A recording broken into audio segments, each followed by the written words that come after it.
You ever seen someone call the cops on a woman for not answering the door? Like that's some kind of crime? Yeah, that happened.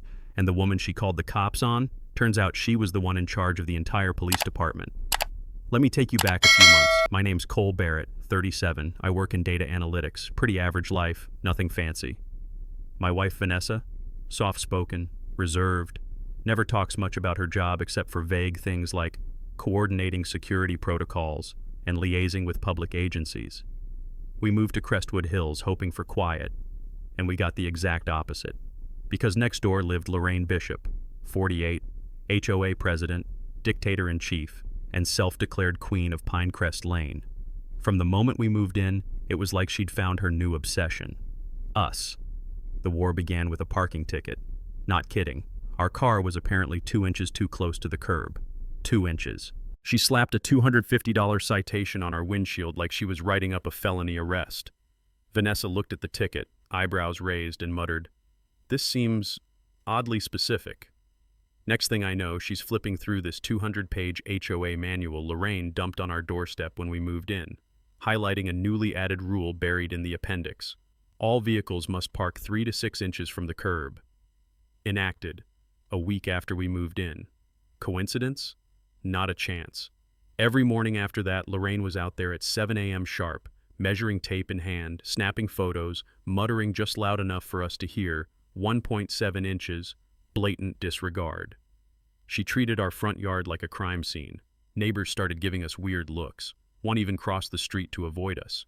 It was like we were some kind of disease spreading through the neighborhood. Vanessa, she kept quiet at first, sipping coffee, writing in that little black leather notebook of hers. But I could see the tension building. Her shoulders stiff, her smile thinner. One night I asked her, "You okay, babe?" She just said, "I've dealt with worse." That should have been my clue. Week 2, Lorraine escalated. She called an emergency HOA meeting just to roast us. No exaggeration. Projected photos of our car up on a big screen in the community center, laser pointer in hand like some prosecutor in court. "The Barretts have violated Regulation 18.3 15 times in 10 days, she announced, all dramatic. "They are a threat to our community standards." It was surreal. Elderly Mr. Howard, lives 2 doors down, raised his hand and said, "Their car looks fine to me. They seem like good folks." Lorraine snapped back.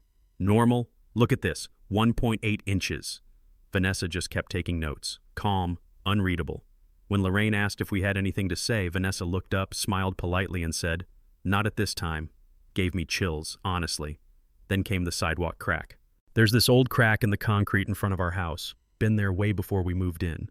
Lorraine claimed we caused it, presented time-stamped photos, probably photoshopped, and demanded $3,000 in repairs.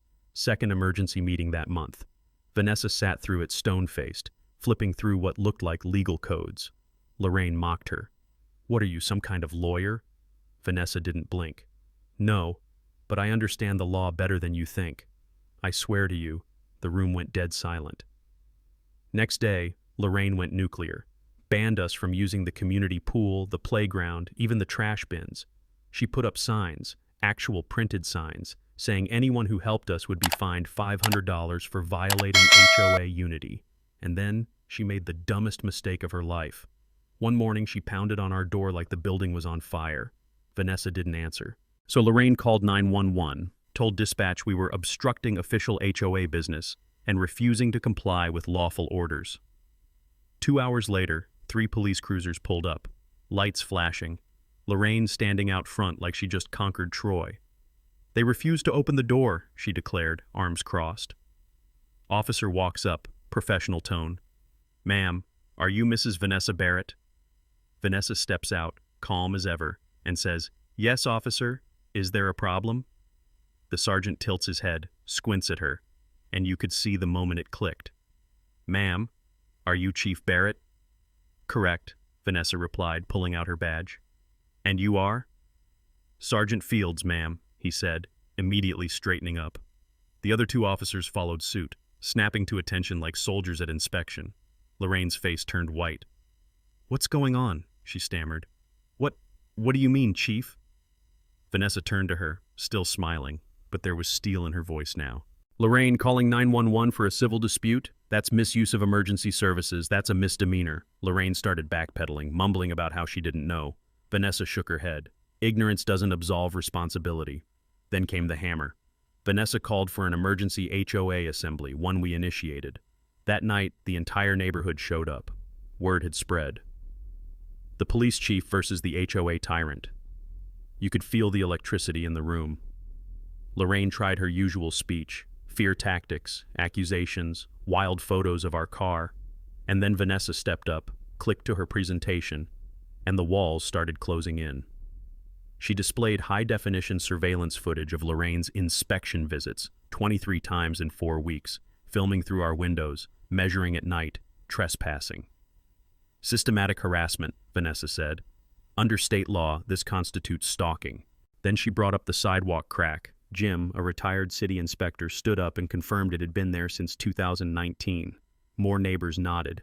And then, the twist. Vanessa displayed an org chart of a real estate developer called Horizon West, highlighted in red, Lorraine Bishop's name. She's not just your HOA president, Vanessa explained. She's been working with this firm to harass new residents and push them out. Gasps. And then, the email. Dated a week before our first ticket. Lorraine, we need pressure on the new couple. $50K bonus if they sell by Q4. Signed by Horizon West's director. Lorraine froze. Couldn't speak. Could barely breathe. Neighbors exploded.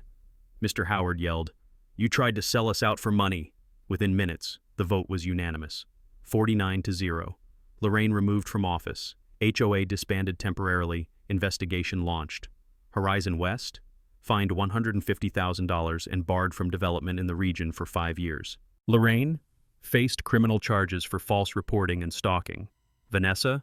Named interim advisor for the Crestwood Community Reform Board. 3 months later, the HOA handbook was trimmed down to 20 fair, clear pages. No more measuring tape madness. No more dictator drama. And for the first time, kids played in the street again. People smiled at each other again. And that old fear? Gone. I remember sitting on the porch one night, watching the sunset, holding Vanessa's hand. She leaned her head on my shoulder and whispered, "I didn't mean to become the neighborhood hero." "You've always been mine," I said. "But you know what? Now the whole damn town knows it too." And that bronze plaque at the entrance? It reads, "Crestwood Hills, where justice, not fear, leads the way." But hey, what do you think? Did Lorraine deserve jail time, or did the community go too far? Drop your thoughts below, because this isn't just a story about a parking ticket. It's about power, justice, and what happens when the quietest person in the room finally speaks up.